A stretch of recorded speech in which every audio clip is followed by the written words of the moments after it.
দলের মধ্যে ওই যে স্বপ্ন দেখার কথা বলেছিলাম, ওই স্বপ্নটা হবে সুশিক্ষায় শিক্ষিত হওয়ার আর সুপ্রতিষ্ঠিত হওয়ার।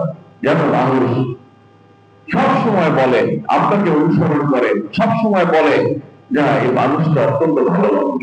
এইভাবে যেন আপনি সমাজে পরিচিত হন, আপনি যেন আমাদের লোক হিসেবে পরিচিত হন।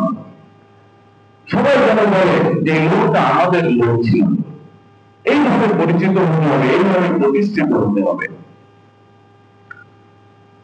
আজকে আপনাদেরকে এই যে জিনিয়াস স্টুডেন্ট ফোরাম, এটা থেকে বোঝা যাচ্ছে যে জিনিয়াসরাই পারে জিনিয়াসদেরকে মর্যাদা দিতে।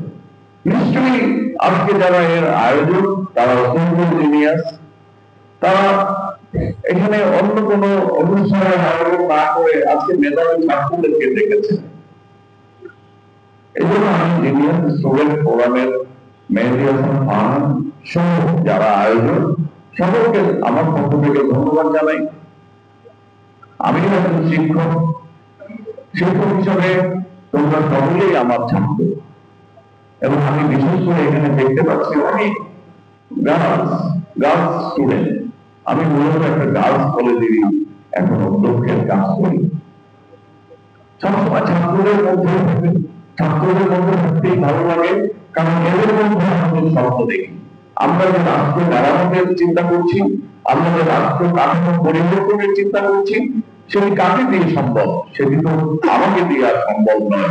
সেটি সম্ভব আজকে যারা উদীয়মান, যারা আগামী দিনে রাষ্ট্র পরিচালনার দায়িত্ব গ্রহণ করবে, তাদের হাতে আমরা দায়িত্ব বুঝিয়ে দিয়ে এই রাষ্ট্র মেরামতের দায়িত্ব তাদের হাতে ছেড়ে দিয়ে গণতন্ত্রকে টেকসই করার দায়িত্ব তাদের হাতে ছেড়ে দিয়ে আমরা বিদায় নেব। সুতরাং আপনাদের মধ্যেই আমি অনেক স্বপ্ন দেখি, আপনাদের মধ্যেই আমাদের স্বপ্ন লুকে আছে। কাজে আপনারা দেশকে ভালোবেসে, মানুষকে ভালোবেসে, পরিবারকে ভালোবেসে, সমাজকে ভালোবেসে সুশিক্ষায় শিক্ষিত হবেন এবং সুপ্রতিষ্ঠিত হওয়ার চেষ্টা করবেন। সবাইকে অনেক অনেক ধন্যবাদ জানাই।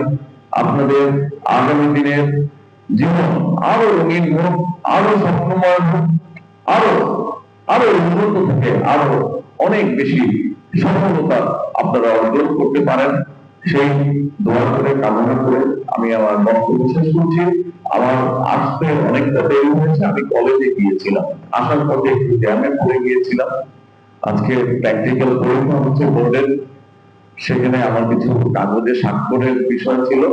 অনিচ্ছাকৃত এই যে দেরির জন্য আমি খুবই দুঃখিত, আমাকে ক্ষমা করবেন। ধন্যবাদ। আসসালামু আলাইকুম।